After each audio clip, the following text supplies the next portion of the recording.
하여튼 흘려보내야 돼요, 여러분. 네. 움켜쥐면 안 돼요. 네. 여러분 있을 때 자꾸 흘려보내시고 다음 세대를 위해서 흘려보내시고 우리 딸들이 결심한 게 하나 있는데 장학재단 만드는 거가 있어요. 이걸 또 선포해 여러분이 기도를 해주시지.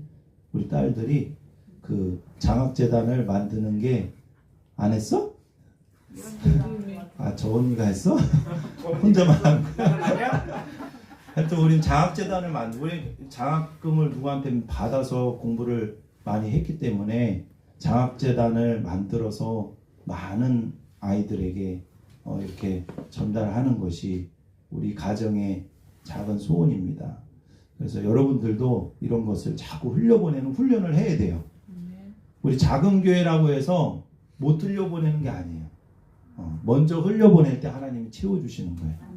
아멘입니까? 이런 훈련을 자꾸 많이 하시고 우리 예인이가 올해 이제 대학 가잖아요. 갈 거죠? 또 등록도 해야 되잖아. 그러니까 이거 지금 시간 좀 여유 있죠? 그죠? 빨리 하세요.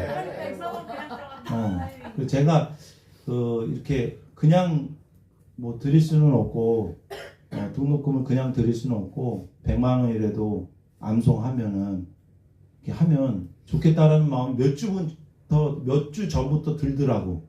아, 예인이가 암송해서 빨리 타갔으면 좋겠다. 저 예치금이 있어요. 우리 교회에 예치금이 500만 원이 있거든요.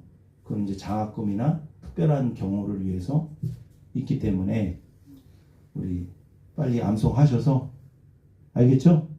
등록기간 며칠 대학 등록기간 며칠 안 남았기 때문에 빨리 하셔서 우리 노란 거 있죠? 아직 많이 남긴 했지만 제가 보기에는 충분히 한 2주 안에 암송할 수 있거든요. 우리가 하던 게 많기 때문에 그렇게 하셔서 우리 다른 친구들도 마찬가지예요. 우리 졸업하기 전에 열심히 결혼 전까지로 확대하겠습니다. 결혼 자금도 필요하니까 결혼 전까지 알겠죠? 결혼 전까지 대상이니까 우리 청년들 열심히 암송하셔서 그렇게 장학금을 다 가면 좋겠어요. 우리 어른들 뭐 반대하시는 분 없죠? 네. 예? 다 얼굴이 환하고 광채 빛나고 있는 거 보니까 다 반대하시는 분 하나도 없는 것 같아요. 예, 우리 열심히 암송해 주시고 우리 어른들은 암송하고 헌금하고 암송하고 헌금하고 우리는 학생들은 암송하고 장학금 받고 아멘. 대학생 청년들까지 결혼하기 전까지 다 이게 대상자니까 열심히 암송하시기를 바랍니다. 네. 우리 한번 따라해 주세요. 누가 맹인인가? 우리 옆 사람한테 얘기해 주세요. 누가 맹인일까요? 누가 맹인일까요? 네, 맞춰봐요. 누가 맹인일까요? 제가 요즘에 매년마다 가는 곳이 있는데 서울 카페쇼예요. 저희가 커피를 알게 된 게 우리 쉴만한 물가 교회를 개척할 때부터 좀 커피에 입문을 하게 된 것 같아요. 왜냐하면 우리가 전도 차원에서 처음 커피를 시작을 했거든요. 그래서 우리가 고양시에 개척을 한 이후에 2번 이전을 했어요. 처음에는 토당초등학교 앞에 아주 작은 교회에서 한 35평 되는 작은 교회에서 이제 시작을 했죠. 거기가 왜냐하면 이제 초등학생들 전도하기 위해서 그렇게 시작을 했는데 거기서 처음 로스팅을 우리 사모가 그 후라이팬에서 로스팅을 이제 시작을 한 이유가 뭐냐면은 원두가 이제 로스팅을 한 원두를 사면은 한 2.5배나 3배 정도 비싸요. 그래서 원가 절감을 하기 위해서 생두를 사서 이제 볶아서 핸드드립을 그때부터 13년 전부터 먹기 시작한 입이 고급이 돼서 이제 아무 커피나 먹을 수 없는 그런 입이 살아있는 우리 성도들이 돼버렸는데 그때부터 시작해서 이제 아는 장로님이 로스터기를 주고 해서 저희 카페에서 로스팅을 하고 그렇게 하다가 커피에 대해서 1도 모르는 제가 카페지기를 하게 되고 이제 커피를 조금씩 알게 됐습니다. 카페소 가 보면은 얼마나 많은 사람이 이 맛에 민감한지, 이 조그만 그 맛 차이에 뭐 행복이다 불행이다 이걸 찾을 정도로 굉장히 맛에 민감한 사람들을 보게 돼요. 마치 이 맛, 내가 원하는 맛을 얻었을 때 행복을 찾는 것 같아요. 어제 정말 깜짝 놀란 그 생두 하나를 봤는데 1kg 생두 하나가 원래 원가가 얼마냐 하면 45만 원이야. 1kg가 45만 원이에요. 네, 1kg가. 근데 할인가가 38만 원이야. 근데 그거를 만약에 장사를 하면 얼마에 팔아야 될지를 머리를 계산을 해보니까 최소 3만 원, 한 잔에 3만 원은 받아야 돼. 파나마 게이샤라는 생두인데요. 네, 게이샤는 비싸요. 근데 야, 이런 걸 먹는 사람이 있겠지? 그쵸? 조금 약간 좀 여유가 있고 그리고 좀 뭔가 이렇게 특별한 걸 즐기는 사람. 근데 최소 3만 원은 받아야 되겠더라고요. 계산을 해보니까. 왜냐면 1kg를 로스팅을 하면 한 40잔 정도 나온다고 생각을 하게 되거든요. 그러면 이게 뭐냐면 그거를 하냐면 또 내 인건비도 나와야 되고 관리비도 나와야 되기 때문에 거의 3배수는 쳐야 되거든요. 야, 참 이게 보통 일이 아니다. 이게 보통 일이 아니다. 제가 커피에 이제 눈이 조금씩 이제 열리는데 아직도 열려야 될 부분들이 많아요. 근데 거기에 온 사람들은 다 커피에 열광하는 사람들이에요. 뭔가 제빵 커피에 막 열광, 거기에 조금이라도 눈이 열리기를 소원하는 사람들이 다 오는데 어떤 사람은 커피에 눈이 열리는 사람이 있고 또 어떤 사람은 그림에 눈이 열리는 사람이 있고 또 어떤 사람은 한 분야의 어떤 돈이 눈에 열리는 사람이 있고 제가 관심 있게 요번에 본 것은 로스터기였어요. 수동이 아니라 디지털. 요즘은 디지털이 대세이기 때문에 한번 생두를 넣으면 프로파일에 따라서 그냥 알아서 로스팅을 해주는 그런 공과대학을 졸업하고 그 대표도 크리스찬인 것 같아요. 이레플러스. 네, 제가 까먹었는데 그거 금방 얘기해 주네요. 이레플러스라는 회사에서 저희들이 처음에 로스팅 시작할 때도 보카보카라는 그 아주 조그만 300g, 500g 하는 그 로스팅 기계를 저쪽에 있을 때부터 썼거든요. 그걸 가지고 로스팅을 프라이팬에서 그 로스팅을 이제 진보를 하게 됐는데 한 분야에 10년, 20년, 30년 일을 하게 되면 여러분 눈이 열리죠? 네. 눈이 열려요, 안 열려요? 열려요. 저는 우리 딸들이 이제 다 커가지고 걔네들 공부하고 하나도 모르겠어.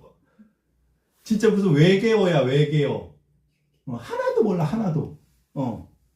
여러분 자기 분야가 아닌 거는 사실은 몰라요. 내가 아는 부분만 아는 거예요.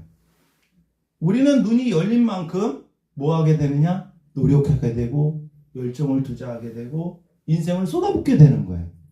그 눈이 열려야 거기에 자기 인생을 쏟아부어요. 맞죠? 눈이 조금이라도 열려야 돼요. 눈이 열리는 게 너무 중요해요. 여러분 평생 어두움 가운데 살다가 예수님의 사랑의 손길로 그 능력으로 밝은 빛을 보게 된 사람, 눈을 뜬 과거의 맹인이었던 사람을 지난주에 여러분 우리는 만났습니다. 평생 보지 못하고 매일 구걸하면서 무기력한 삶을 살았던 그 맹인이 예수님으로부터 고침을 받게 됐어요. 여러분 사실 평생 소원이 이루어진 거예요. 그렇죠?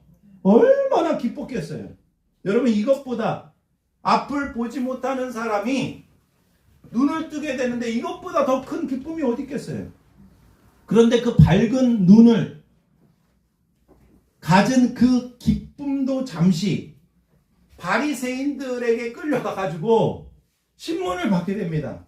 그 바리새인들과 이렇게 두 번의 논증 속에서 예수님을 변호하다가 이 눈뜬 사람이 그들이 믿고 있던 그 유대교에서 출교를 당하게 돼요. 예수님에 대해서 변호를 했다고 해서. 왜냐하면 예수를 그리스도라고 시인하는 자마다 유대교에서 출교를 시켰거든요. 그래서 출교를 당했다라는 게 뭐냐면은 그 유대교 회당에 출입할 수 없게 됐다라는 거예요. 9장 22절을 한번 읽어볼까요? 9장 22절. 9장 22절. 시작. 그 부모가 이렇게 말하는 것은 이미 유대인들이 누구든지 예수를 그리스도로 시인하는 자는 출교하기로 결의하였으므로 그들을 소방합니다. 부모도 아들이 눈을 떴는데 어떻게 떴는지 예수님에 대해서 물어보는 바리새인들의 질문에 대해서 확실하게 얘기하지 않는 것은 출교당할 것이 두려웠기 때문에 그렇죠. 그 눈뜬 사람에게 바리새인들이 첫 번째 질문을 하게 되고 이제 두 번째 또 불러서 24절에 보면 그들이 맹인이었던 사람을 두 번째 불러서 말합니다. 하나님께도 영광을 돌려라. 우리는 이 사람이 죄인인 줄. 하나님께 영광을 돌리라 그러면서 예수님 보고 이 사람이 죄인인 줄을 알고 있다. 그때 이 맹인이었던 사람이 눈뜬 사람이 25절부터 33절까지 예수님에 대해서 주구장창 얘기를 해요. 예수님을 아주 담대하게 변호를 하고 있어요. 나는 그 사람이 죄인인 것은 내가 죄인인지는 내가 모른다. 그런데 25절에 보면 내가 한 가지 아는 것은 내가 맹인으로 있다가 지금 보는 그것이다. 그 어떻게 눈을 떴느냐?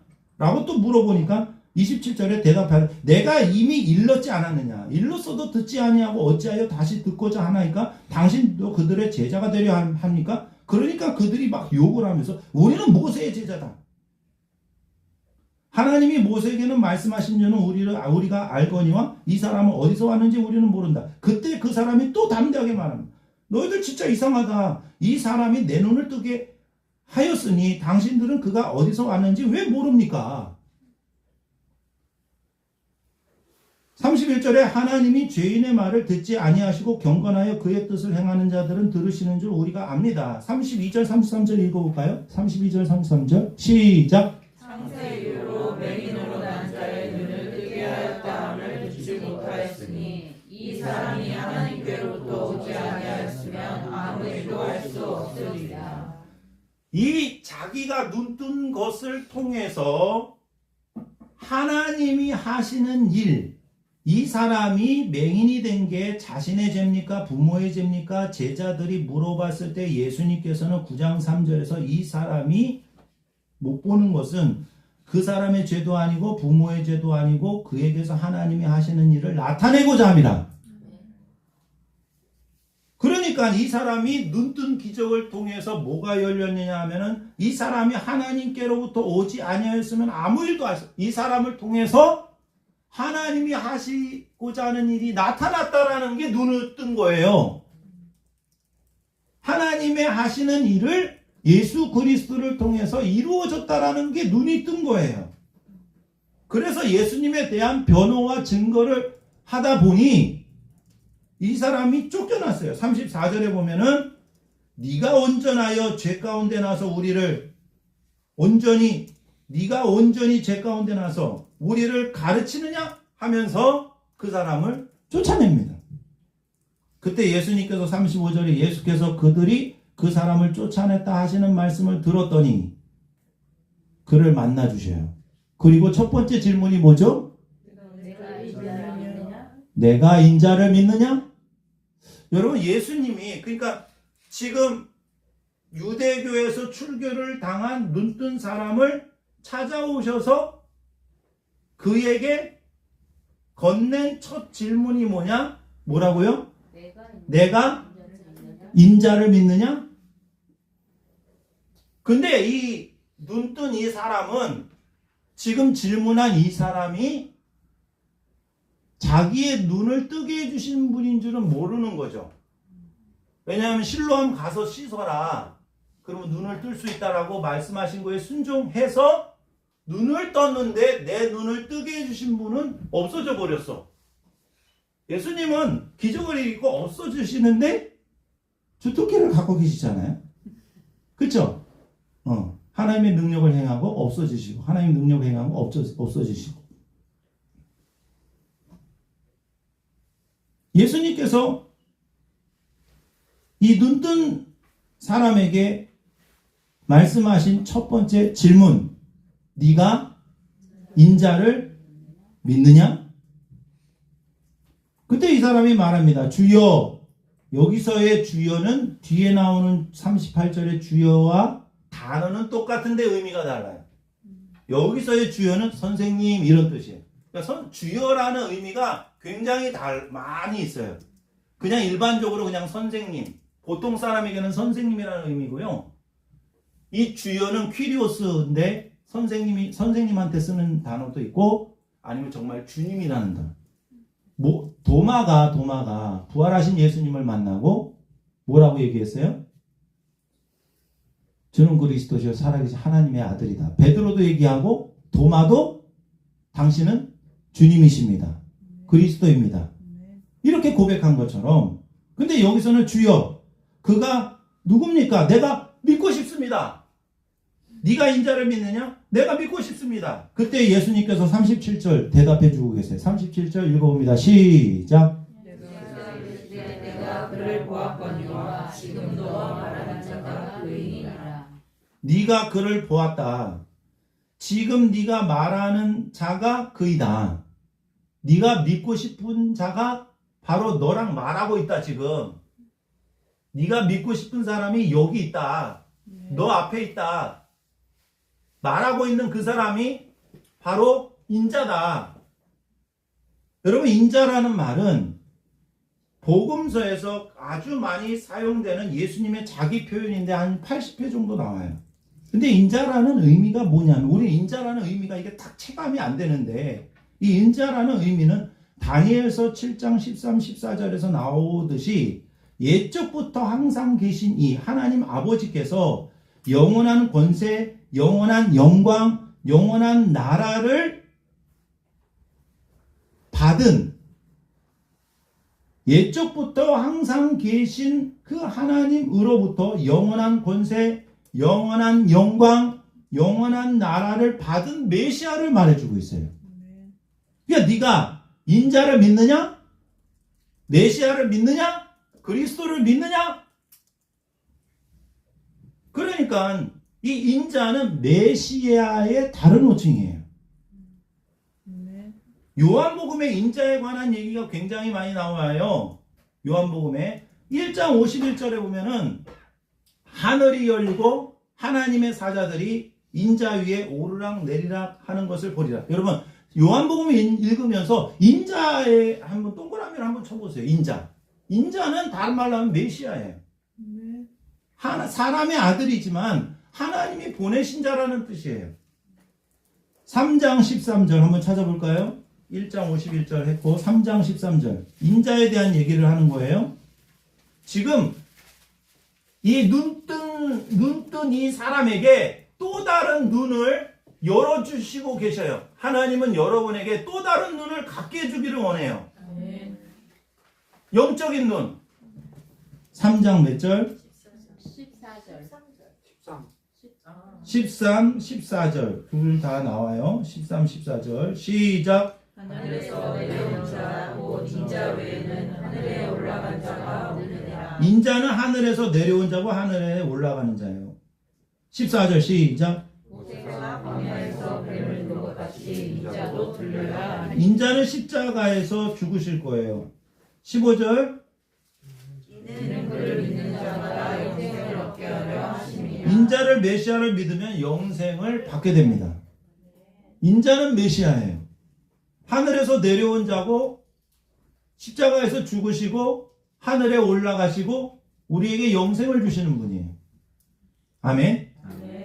5장 27절 이제 몇 군데만 찾아보겠습니다. 5장 27절 시작. 또 인자됨으로 말미암아 심판하는 권한을 주셨느니라. 심판하는 권한을 가지신 분이에요. 6장 27절 6장 27절 시작. 위하여 일하지 말고 영생하도록 있는 양식을 위하여 하라. 이 양식은 인자가 너희에게 주리니 인자는 하나님께서 인치신 자니라. 썩지 않을 양식을 영생하도록 있는 양식을 주시는 분이 인자예요. 우리에게 영생을 주시는 분이 인자예요. 아멘입니까? 6장 53절 시작. 예수께서 이르시되 내가 진실로 진실로 너희에게 이르노니 인자의 살을 먹지 아니하고 인자의 피를 마시지 아니하면 너희 속에 인자를 먹고 마실 때에 영생이 있게 된다. 좀 무섭죠? 내용이. 그 다음에 62절 시작. 너희는 인자가 이전에 있던 곳으로 올라가는 것을 본다면 어떻게 하겠느냐. 인자가 부활할 것을 말씀해 주고 계셔요. 아멘. 메시아를 말하는 거예요. 그 다음에 8장을 넘어갑니다. 8장 28절 시작. 이에 예수께서 이르시되 너희가 인자를 든 후에 내가 그인 줄 알고 또 내가 스스로 아무것도 하지 아니하고 오직 아버지께서 가르치신 대로 이런 것을 말하는 줄도 알리라. 29절 나를 보내시니가 나와 함께 하시도다. 나는 항상 그가 기뻐하시는 일을 행함으로 나를 혼자 두지 아니하셨느니라. 아멘. 인자는 하나님과 늘 함께 하시는 분이에요. 하나님의 보내심을 받은 분이고 하나님이 함께 하시는 분이고 하나님이 기뻐하시는 일을 행하는 분이 인자예요. 메시아예요. 예수님은 버림받은 이 사람에게 찾아오셔서 진짜 위로를 주시고 가장 큰 선물을 주시는데 그것이 뭐냐? 바로 예수님에 대한 눈이 열리는 거예요. 여러분, 사람마다 눈이 열리는 경험들이 달라요. 눈이 열리는 분야가 있어요. 근데 신자의 공통점은 뭐냐면 예수님에 대한 눈이 열리는 거예요. 저는 여러분들이 우리 실만한 물가교회에서 눈이 더 많이 열렸으면 좋겠어요. 예수님에 대한 시력이 더 좋아졌으면 좋겠어요.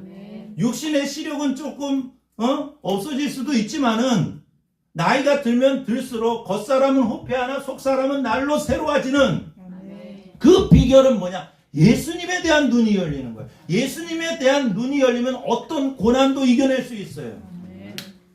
혹시 불치병에 걸리고 암에 걸리고 어떤 고난 가운데 있다 할지라도 눈이 열리면 스데반이 순교할 때 하늘문이 열려서 하나님을 보고 예수님이 보고 그 눈이 영적인 눈이 열리면 아멘. 그 어떤 고난도 이겨낼 수 있다라는 거예요.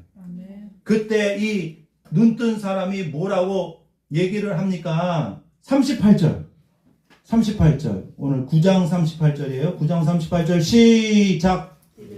주여 내가 믿나이다 하고 절하는지라. 뭐라고 얘기했어요? 주여. 여기서의 주여는 앞에 선생님과는 달라요. 메시아를 말하는 말이에요. 여기 주여는 나의 주님입니다. 나의 메시아입니다. 나의 주인입니다. 주여 내가 믿나이다 하고 절하는지라. 메시아를 나타내는 말은 인자도 있고 하나님의 아들이라는 말도 있고 주여라는 말이 있어요. 어떤 고백을 하든지 예수님이 메시아인 것을 믿는다라는 거예요. 주는 그리스도시요 하나님의 아들이십니다라는 말은 하나님이 보내신 자 메시아라는 것이 예수라는 것을 고백하는 거예요. 여러분, 신앙은 눈이 열리는 거예요. 눈이 열리는 거라고.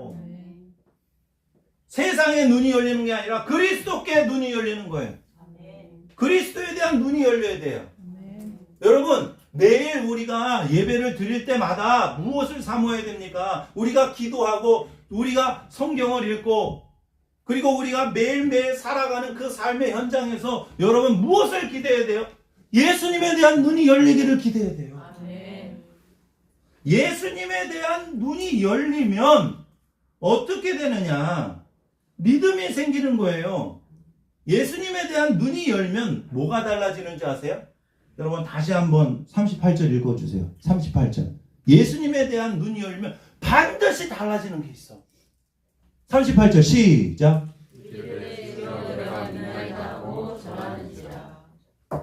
예배가 달라져요. 여기서 절한다라는 것은 꿇어 절한다는 말이, 여기서 절한다라는 말이 사마리아 여인에게 가르쳐 주신 예배, 영과 진리로 예배한다는 말과 똑같은 말이에요. 단어가. 예수님에 대한 눈이 열리면 예배가 달라진다니까. 예배를 그냥 드리지 않아요. 영화 보는 것보다도 기대감 없이 오는 예배가 아니라니까요. TV 보는 것보다 기대감 없이 드리는 예배가 아니에요. 유럽이나 이런 데 보면 축구에 열광하잖아. 얼마나 자기 팀, 소속팀에 대한 기대감이 있어요. 여러분, 우리는 예배드리는 하나님에 대한 기대감을 가지고 와야 돼요. 예수님이 누구신지에 대해서 눈이 열린 사람은 예배가 달라져요. 맞습니까? 예배를 소홀히 하고 예배를 잘 못 드리고 예배에 집중하지 못하는 것은 예수님에 대한 눈이 아직도 열리지 않아서 그런 거예요. 사실은 너무 불쌍한 거지. 예배를 어떤 마음으로 어떤 태도를 드리느냐는 뭐에 달려있느냐, 예수님을 어떤 분으로 내가 보느냐에 따라 달려있는 거예요. 예배는 예수님에 대한 눈이 열리는 것만큼 예배가 되어져요. 예배가 되어져요. 여러분, 천국 가면 예배만 드립니다. 걱정되죠, 조금. 저는 예전에 어렸을 때 목사님이 천국 가면 예배만 드려요, 여러분. 너무 좋죠. 그러니까 저는 걱정되더라고. 너무 힘든데. 어떻게 서서 계속 찬양하고 어떻게 설교를 계속 듣고 어린 나이에 막 그런 것만 생각하는데 그게 아니에요. 걱정하지 않아도 되는 것은, 여러분, 우리가 암송한 고린도전서 13장 12절에 맨 끝에 보면은 13장 12절에 우리가 지금은 거울로 보는 것 같이 희미하나 그때에는 얼굴과 얼굴을 대하여 볼 것이요 지금은 내가 부분적으로 하나 그때에는 주께서 나를 아신 것 같이 내가 온전히 알리라.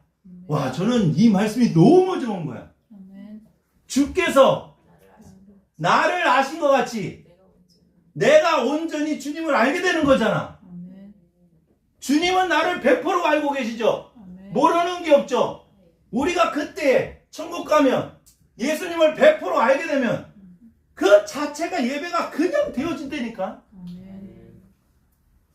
억지로 이렇게 명령하고 예배 드리세요, 찬양 시간이면 이렇게 그럴 필요가 없어. 그냥 주님을 100% 알게 되면, 지금 여러분 주님을 얼마나 알고 있다고 생각하세요? 저는 1%도 안 되는 것 같아. 1%가 뭐야? 0.01%도 안 되는 것 같아. 내가 주님을 정말 얼마나 알고 있느냐? 우리가 매일매일의 삶이, 매주 드리는 예배가, 매일 우리가 성경을 그렇게 읽어야 되는 이유, 매일매일 주님을 붙들어야 되는 이유는 뭐냐? 주님을 알기 위함이에요. 주께서 나를 아신 것 같이 내가 온전히 알리라. 주님을 100% 알게 되면 예배는 그냥 되어진다. 우리는 예배 시간에 너무 딴짓하고 집중하지 못하고 설교를 평가하고, 제가 다른 데 가서 이제 설교 이렇게 들어볼 기회가 있는데 이게 나쁜 버릇이더라고. 설교를 평가하고 있더라고. 그래서 제가 우리 성도들도 목사님 설교를 평가할까? 왜냐면 워낙 많은 설교를 듣기 때문에. 그죠? 아주 나쁜 버릇이 있는 거예요. 그게 중요한 게 아니라 예수님이 누구시냐. 여러분, 그거를 우리가 이 시간 깨닫는 시간 돼야 돼요. 내 눈을 열어주세요. 내가 이전에 알던 예수님이 아닌 내 예수님에 대한 눈이 더 열려지게 해주세요. 눈이 열려진 만큼 뭐가 달라진다? 예배가 달라진다. 예배가. 그렇게 소홀하게 예배드리지, 온 마음과 정성과 힘과 뜻과 목숨을 다해서 예배 드릴 수 있는 그 동력은 어디서 나오냐? 예수님을 알아가는 만큼. 예배는 예배 시간만을 의미하는 게 아니라 나의 모든 삶을 통해서 예배 드리는 거예요. 나를 제물로 드리는 거예요. 주의 영광을 위해서. 여러분의 인생은 여러분의 것이 아니에요. 내 인생은 내 게 아니란 말이죠. 그거를 고백하는 거예요. 주님이 기뻐하시는 일에 저를 쓰소서. 항상 우리는 어떤 현장에 있든지 어떤 과정에 있든지 어떤 일을 하든지 한번 따라해 주세요. 주님을 기쁘시게 하는 일에 나를 쓰소서. 이 마음으로 여러분 매일매일 삶의 현장에서 살아가야 돼요. 그러니까 여러분 예수님을 잘 믿는 게 뭐냐? 진짜 예배자가 되는 거예요. 참된 예배자. 주님을 만나는 시간이 정해진 시간을 소홀히 여기지 않고, 또한 더 중요한 게 뭐냐? 나에게 주어진 삶, 하나님이 나에게 허락하신 삶을 예배하는 곳으로 만들어야 된다는 거죠. 하나님이 기뻐하시는 삶을 사는 거예요. 그게 예배지요. 그렇게 예배 드릴 수 있는 동력이 어디에서 나오느냐? 예수님에 대한 눈이 열리는 만큼 예배는 되어진다. 이 예수님에 대한 눈은 거듭날 때 이 시력이 생겨요. 이 시력이 없던 사람이 예수님에 대한 눈은 거듭날 때 생기고, 거듭날 때 새로운 눈이 생기고, 내가 예수님을 닮아가는 만큼 이 눈이 더 열리게 돼요. 여러분, 우리는 새로운 목적을 가지고 살아갑니다. 새로운 눈을 가지고 살아갑니다. 새로운 인생 목적을 가지고, 새로운 눈이 우리에게는 장착이 되어 있는 거예요. 예수님을 보는 눈. 두 번째로 예수님께서 뭐라고 말씀하시냐? 심판과 구원에 대해서 말씀해 주고 계셔요. 주여 내가 믿나이다 하고 예배했어요, 이 사람이. 그때 예수님께서 뭐라고 말씀하시느냐? 39절 읽어주세요. 39절 시작. 예수께서 이르시되 내가 심판하러 이 세상에 왔으니 보지 못하는 자들은 보게 하고 보는 자들은 맹인이 되게 하려 함이라 하시니. 일반적으로 예수님께서는 구원하러 오셨다고 말씀하고 계셔요. 영생을 주러 오셨다고 말씀하고 계셔요. 생명을 주러 오셨다고 말씀하고 계셔요. 구원하러 오셨다고 말씀해 주고 계시는데, 여기서는 뭐 하러? 심판. 뭐 하러 오셨다고요? 심판하러 오셨다. 인자가 하는 일 가운데 하나가 뭐냐면 심판입니다. 보기를 원하지만 보지 못하는 자들을 보게 하시고, 또한 보기를 거부하는 자에게는 더욱 보지 못하게 만드는 것이 심판이에요. 보기를 거부하는 자들, 어둠 가운데 있어서 정말 보기를 원합니다 하는 자에게는 구원이 임하고, 보기를 거부하는 사람, 그 사람에게는 심판이 임한다.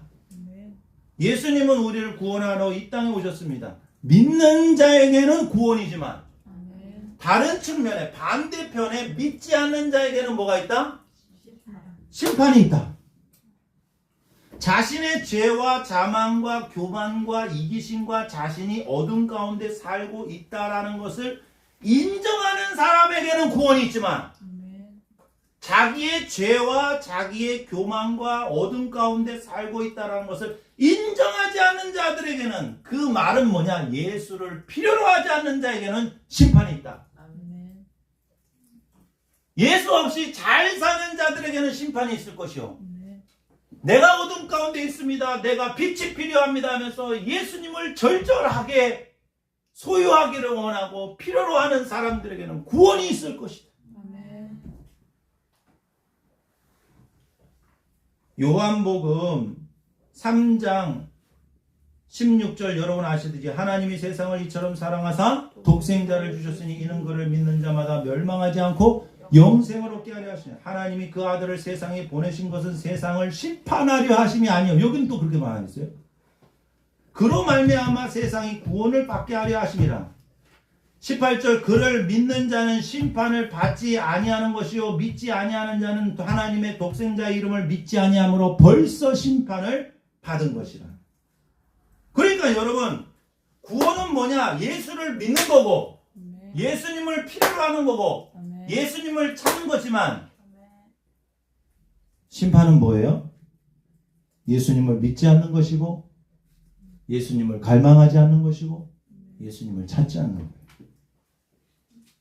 그러면 왜 사람들이 빛이 세상에 왔을 때 왜 빛보다 어두움을 더 사랑하게 됩니까? 그것은 자기의 행위가 드러날까 하며 이렇게 말씀하고 있습니다. 예수님을 하나님으로 인정하지 않고 예수님을 믿으려 하지 않는 자들은 벌써 심판을 받은 사람. 즉 그들은 빛 대신 예수님을 거부함으로써, 여러분 바퀴벌레가 이렇게 불이 딱 켜지면 숨죠? 아유, 숨어. 어두운 가운데 숨어. 마찬가지로 빛 대신 예수님을 거부하는 그 자체가 자신이 어두움인 것을 드러내는 거예요. 바리새인과 서기관과 종교 지도자들이 예수를 거부했어요. 근데 예수님을 보내준다고 구약에서 수없이 말을 했어요. 근데 정작 예수님 메시아를 보내주셨을 때는 예수님을 거부하고 예수님을 미워하고 이 사람 미쳤다 그러고 이 사람 귀신 들렸다 그러고, 그죠?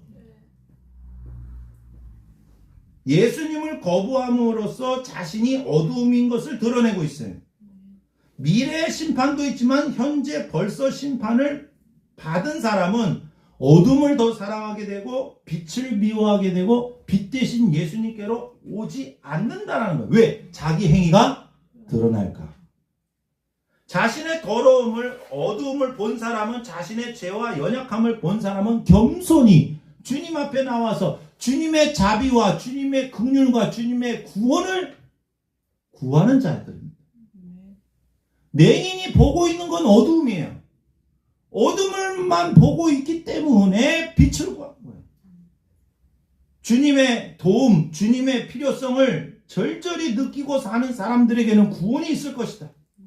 그러나 예수님 없이도 나는 살 수 있고 볼 수 있고 할 수 있다고 생각하는 사람은 맹인이 되게 하려 한다. 이게 심판이에요. 보는 자들은 맹인이 되려 하고 보지 못하는 자는 보게 하고, 예수님의 역설이죠. 예수님이 하시는 방식이죠. 예레미야에서 하나님을 거역하는 사람들은 눈이 있어도 보지 못한다고 말을 하고 있어요. 예레미야 5장 21절에 보면은 어리석고 지각이 없으며 눈이 있어도 보지 못하며 귀가 있어도 듣지 못하는 백성이여 이를 들을지어다. 더 중요한 건 뭐냐? 구약에서 하나님의 심판은 우상을 섬기는 자가 그들이 섬기는 우상을 닮아가도록 하는 것이 구약에서의 심판이에요. 이거는 좀 의미를 잘 한번 들어보세요. 시편 115편 4절을 찾아보겠어요. 여러분 이걸 잘 한번 생각을 해보세요. 하나님의 심판이 뭐냐? 하나님이 아닌 다른 우상을 섬기는 자들이, 하나님의 심판은 뭐냐? 우상을 닮아가도록 하는 데 있는 거예요. 이게 하나님의 심판이에요. 뭔 뜻이냐? 한번 보겠습니다. 시편 몇 편? 115편 4절. 그들의 우상들은 있죠? 이 시간 눈이 열려야 돼요. 예수님에 대한 눈이 열려야 돼요. 그런 사모하는 마음으로 4절부터 8절까지. 몇 편? 115편 4절에서 8절. 시작. 그들의 우상들은 은과 금이요 사람의 손으로 만든 것이라. 입이 있어도 눈이 있어도 귀가 있어도 코가 있어도 손이 있어도 발이 있어도 걷지 못하며 목구멍이 있어도 작은 소리를 내지 못하느니라.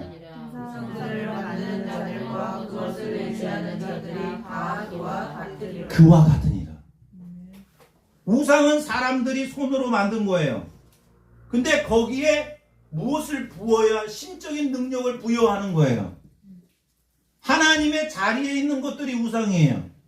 여러분이 만든 것, 내가 만든 것 중에 이것이 나의 인생을 책임질 거라고 생각하는 거예요. 하나님이 하실 일을 이 우상에게 그 하나님의 역할을 부여하는 거예요. 하나님처럼 섬기고 하나님처럼 그 우상에게 능력을 부여했는데 단점은 뭐냐? 내가 만든 거야. 그러니까 진짜 살아있는 신이 아니라는 거죠. 근데 그 내가 만든 우상을 의지하고 의지하는 사람은 우상과 똑같이 될 것이다. 그건 죽었다라는 거예요.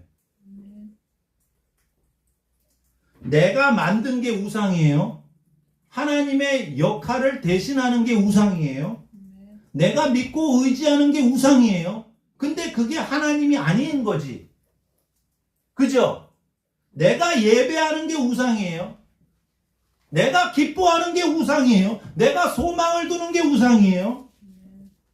내가 만든 것을 섬기고 예배하고 그게 하나님이 아니라면 여러분 한번 잘 생각해 보세요. 내가 정말 하나님을 예배하고 의지하고 있느냐, 아니면 내가 뭔가 추구하고 소망하고 내가 뭔가 만들어가고 하고 있는 것이 나의 인생을 책임질 거를 생각하고 그렇게 가고 있느냐. 사람마다 하나님이 아닌 뭔가 만들고 있는 그 우상이 있다니까. 있어요. 내 인생을 보장해 줄 수 있는 거, 그게 하나님이 아니라면 우상이라고요. 그런데 하나님의 심판이 뭐냐? 내가 믿고 의지하는 것을 닮아가는 것이고, 하나님이, 그러니까 내가 믿고 내가 예배하는 거를 닮아가는 거예요. 그런데 그 내가 예배하고 섬기는 분이 하나님이라면 우리는 하나님을 닮아가게 돼 있어요. 그러니까 사람은 예배하는 대상을 닮아간다고. 그것이 하나님이면 구원이고 그것이 우상이면 심판이 되니까. 그러니까 우리는 죽은 것들, 하나님이 보시기에는 아무런 쓸모가 없고 죽은 것들에 열광하고 그것을 섬기고 그것에 인생을 투자하고, 그러면 내가 섬기는 우상처럼 나도 똑같은 신세가 된다. 망하게 된다. 그러니까 여러분, 오늘 이 예수님의 말씀을 통해서 정말 우리에게 주시는 게 뭐냐? 내가 만든 것, 내가 섬기는 것, 나의 열정과 정말 내 모든 것이 투자되고 있는 그 내가 예배하고 열광하고 있는 것이 하나님이 아니라 우상이면 우상과 똑같이 망하게 된다라는 것이 바로 성경에서 나오는 심판이에요. 벌써 심판을 받은 거예요. 그러니까 우리가 예배하는 것을 닮아가게 된다.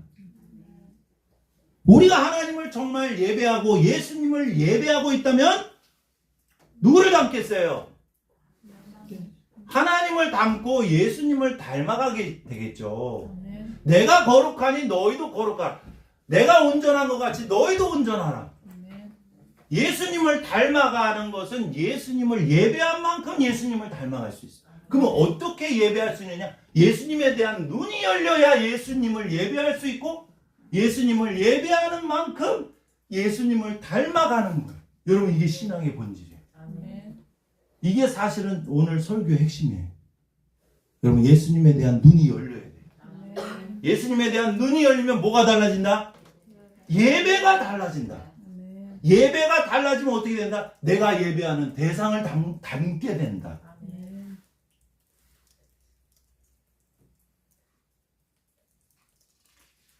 예수님을 닮아가는 것은 예수님을 바라볼 뿐만 아니라 예수님에 대한 눈이 열릴 뿐만 아니라 예수님의 마음을 갖게 되고 예수님의 눈으로 바라보게 되고 예수님의 손과 발이 되는 거예요.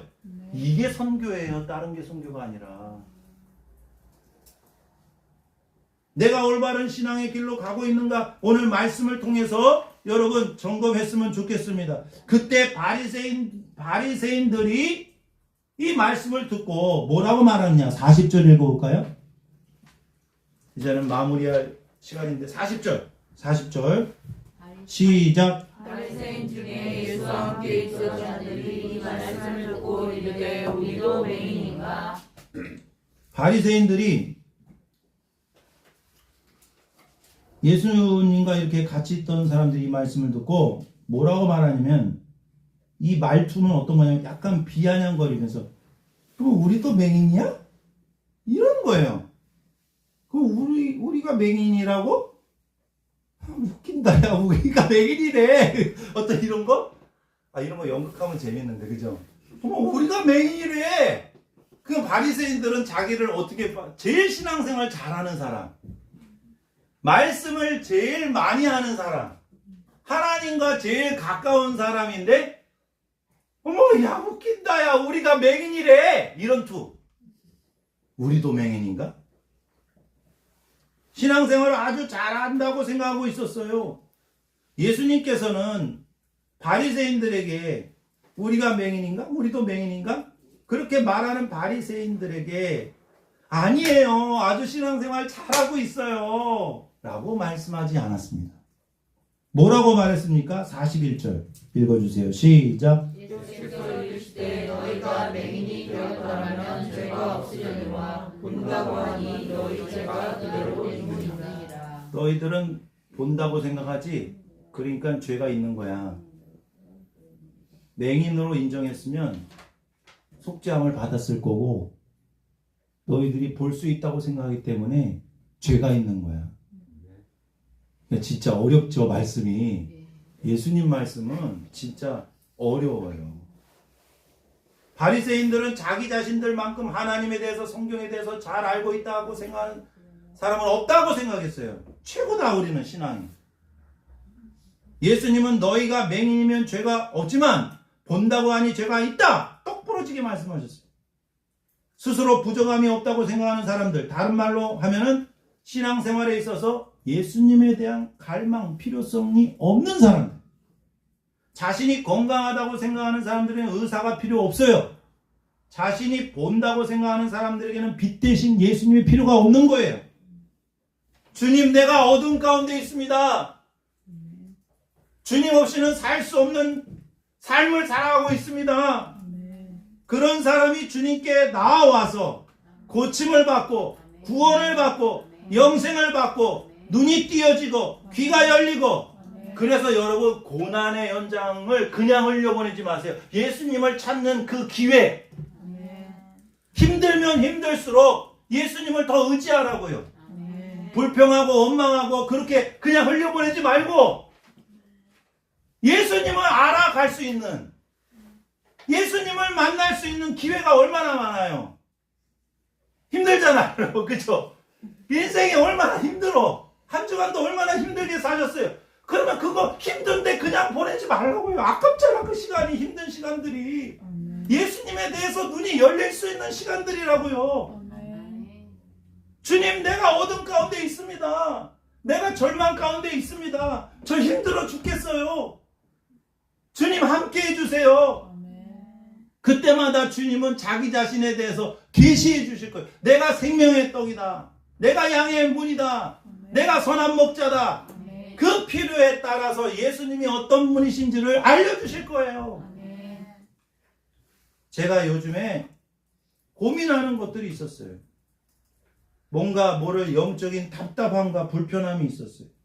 예수님과 동행한다고 하는데 뭔가 내가 더 예수님과 동행하는 것에 대한 갈망이 있었는데 뭔가 뚫리지 않는 뭔가가 있었어요. 그때 제가 어떤 그 교수님의 그 설교 한 편을 들었어요. 근데 그 교수님께서 히브리서 11장 6절 말씀에 믿음이 없이는 하나님을 기쁘시게 하지 못하나니 하나님께 나아가는 자는 반드시 그가 계신 것과 그가 자기를 찾는 자들에게 상 주시는 이심을 믿어야 할지니라. 여기서 상 주신다는 말이 원래 갚아 주신다라는 말이래요. 우리는 그냥 상금만 얘기하는데 그게 아니라 네가 행한 대로 갚아준다라는 말이에요. 그게 공평하신 하나님이에요. 하나님을 찾고 선을 행하는 자는 하나님이 갚아주신다는 거예요. 악을 행하는 자에게 그대로 갚아주신다. 그게 하나님의 공평이에요. 그러면서 뭘 말씀해 주시느냐. 로마서 8장 28절 828 828이 뭐였죠? 이빨. 이빨이 합력하여 선을 이룬다고 했잖아요. 우리가 알거니와 하나님을 사랑하는 자 그의 뜻대로 부르심을 입은 자들에게는 모든 것이 합력하여 선. 근데 그 선이 뭐냐? 29절에 로마서 8장 29절에 하나님이 미리 아신 자들을 또한 그 아들의 형상을 본받게 하기 위하여 미리 정하셨으니 이는 그로 많은 형제들 중에 맏아들이 되게 하려 하십니다. 여러분, 예수님은 독자죠. 독생자죠. 예수님이 독생자예요. 하나밖에 없는 독특한 유일한 아들인데 그분을 죽여서 우리를 구원하셨어. 근데 우리를 구원하신 목적이 뭐냐 하면은 우리를 예수님 동생 되게 하시는 거예요. 그러면 우리가 예수님 동생이면 예수님이 그 맏아들인 거예요. 그러니까 하나님의 목적은 뭐냐? 아들의 형상을 본받는 거예요. 아들의 형상을 보면. 그러니까 구원의 핵심은 뭐냐? 단순히 죄와 지옥에서 사망에서 구원받았다, 마귀에서 구원받았다가 아니라 구원의 핵심은 뭐냐? 그거는 시작일 뿐이고 구원의 핵심은 뭐냐? 아들의 형상을 본받는 것이다. 그냥 그 교수님이 뭐라고 말씀을 하시느냐? 많은 사람들이 구원받았다라는 것은 확신해. 그리고 미래에 천국 갈 수 있다라는 확신도 있어. 그런데 그 중간에 뭐가 없느냐? 구원의 과정이 없다. 그러면 그 사람이 구원받고 천국 갈 수 있는 게 맞는 거냐? 이렇게 물어보더라고요. 여러분, 어떤 의미인지 지금 감이 잡히고 있어요? 내가 예수를 믿어서 구원을 받았어. 그리고 지금 죽어도 천국 갈 수 있는 확신이 있어. 근데 그 사람이 진짜 신자라면 그 과거와 미래를 이어줄 수 있는 지금 현재가 있어야 되는데 그 현재에 무엇이 이루어져야 되냐면은 그 맏아들, 아들의 형상을 본받을 수 있는 과정이 있냐? 이걸 물어보고 있더라고요. 만약에 아들의 형상을 본받는 과정이 없다면, 예수님과 함께하는 삶이 없다면, 예수님을 알아가는 과정, 예수님에 대한 눈이 열리는 과정, 예수님을 닮아가는 과정. 여러분, 예수님에 대해서 눈이 열면 예배하게 되고 그분을 닮게 된다 그랬죠? 예수님을 닮아가는 과정이 없다면 진짜로 구원받은 거는 맞으며 천국이 있는 게 맞겠냐? 이렇게 설교를 하더라고요. 여러분, 어떤 그림인지 이해가 되시나요?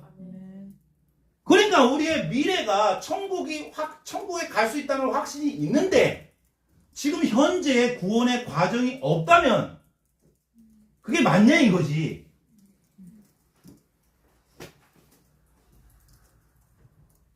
예수님을 믿으면 영생을 얻게 되고 영생은 예수님을 아는 거예요. 예수님을 알면 알수록 참 예배자가 돼요. 참 예배자는 예배하는 대상을 닮게 됩니다. 이것이 예수님과 동행하는 목적이에요. 여러분, 눈이 열려야 돼요. 눈은 한 방에 열리지 않아요. 눈이 조금씩. 이제 눈이 열리기 시작한 게 구원받은 시작이에요. 아멘. 그래서 제가 요즘에 어떤 공허함이 있었냐면은 매일 똑같은 패턴의 삶에 대해서 너무 힘든 거예요.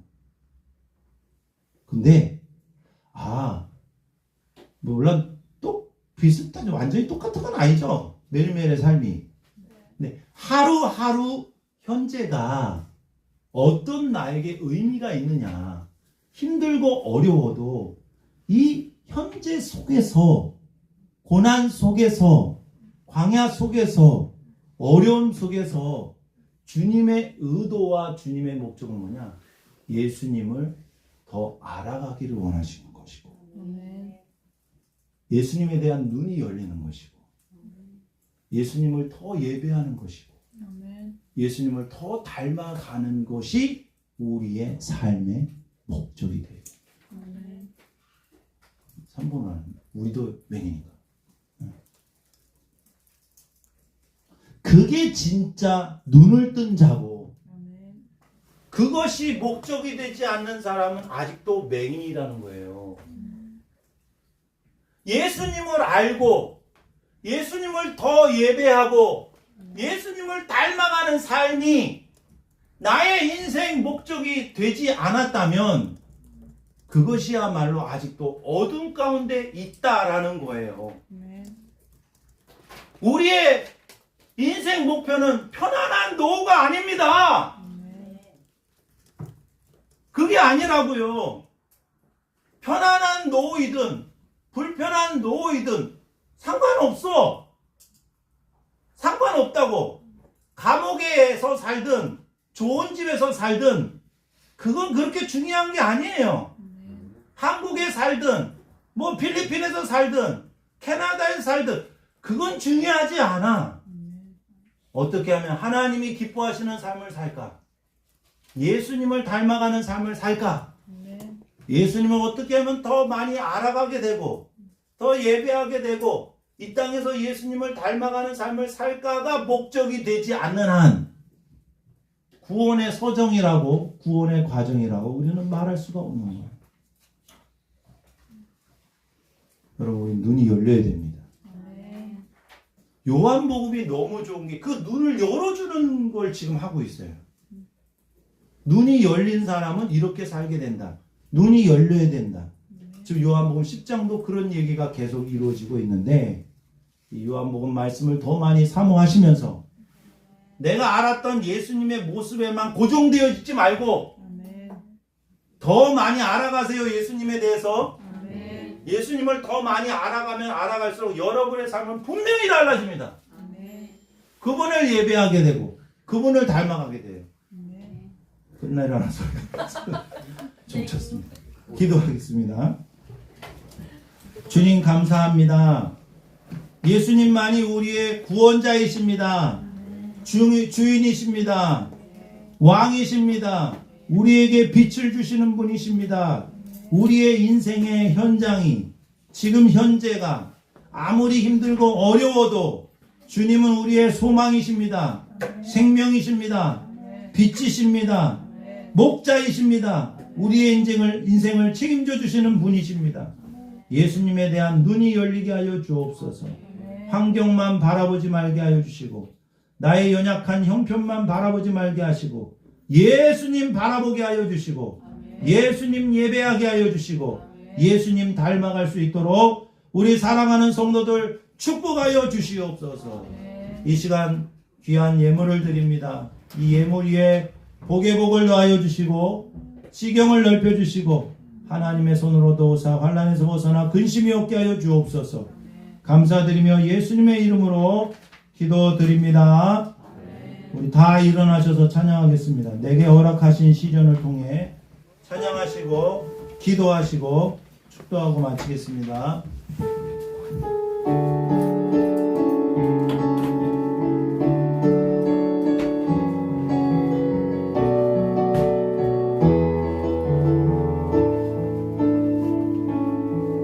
내게 허락하신 시련을 통해 나의 믿음도 강하게 자라나고 몸은 상과 올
주여 한번 해주시고 주신 말씀 붙들고 간절히 기도합니다. 주여 사랑해 주님 감사합니다. 우리의 눈을 뜨게 하시고 우리의 귀를 열어주시고 우리의 입을 열어주시고 우리에게 생명을 허락하신 주님을 찬양합니다. 주님 우리는 어두운 가운데 절망 가운데 연약한 가운데 구할 때가 많습니다. 주님 우리를 함께하여 주셔서 연약할 때 더욱더 주님 의지하게 하여 주시고 주님 바라보게 하시고 주님을 찾을 수 있도록 도와주시옵소서. 소망 중에 즐거워하며 환난 중에 참으며 기도에 항상 힘쓰게 하여 주옵소서. 예수님만이 나의 삶의 보물이십니다. 우리는 순간순간 너무나도 어려움을 겪을 때가 많습니다. 오직 주님만을 바라보게 하시고 주님만을 예배하게 하여 주시고 주님을 알아가게 하시고 주님을 예배하게 하여 주시고 주님을 닮아가는 인생 만들 수 있도록 도와주시옵소서. 하나님 나에게 왜 이런 어려움이 있습니까? 말하지 말게 하여 주시옵시고 주님의 의도와 주님의 뜻을 알 수 있도록 주님 도와주시옵소서. 주님을 더 알기를 원하시는 하나님, 주님을 더 예배하기를 원하시는 하나님, 주님을 더 닮아가기를 원하시는 하나님, 주님의 마음으로 살기를 원하시는 하나님, 주님 마음 잡기를 원합니다. 주님의 눈으로 보기를 원합니다. 오 나의 주님 역사에 우리 사랑하는 성도들에게 생기를 부어주셔서 한 주간도 승리할 수 있도록 주님 도와주시고 역사하여 주시옵소서.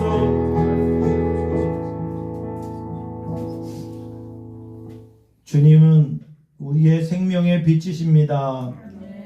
우리는 한 주간도 살면서도 삶의 의미를 모르고 기쁨 없이 감사함 없이 살 때가 많이 있습니다.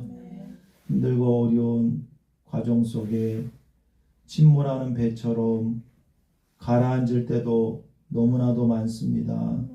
그때마다 주님께서는 우리와 함께 계셔서 예수님이 누구신지를 알려주기를 원하시는 줄 믿습니다. 힘들고 어려울 때 풍랑 가운데 있는 제자들이 예수님을 발견한 것처럼 예수님을 알아가게 하시고 예수님을 더욱 예배하게 하시고 예수님을 더욱더 닮아가게 하여 주셔서 예수님의 마음을 갖고 예수님의 눈으로 예수님의 손과 발로 우리의 삶의 현장에서 하나님의 일을 나타내는 우리 사랑하는 성도들 되게 하여 주시옵소서. 이제는 우리 주 예수 그리스도의 은혜와 하나님 아버지의 무한하신 사랑과 성령님의 감화감동위로 함께 하심 이 시간 사랑하는 실만한 물가교회 모든 성도들 위해 이제로부터 영원까지 함께 하여 주시기를 간절히 축원하옵나이다. 아멘.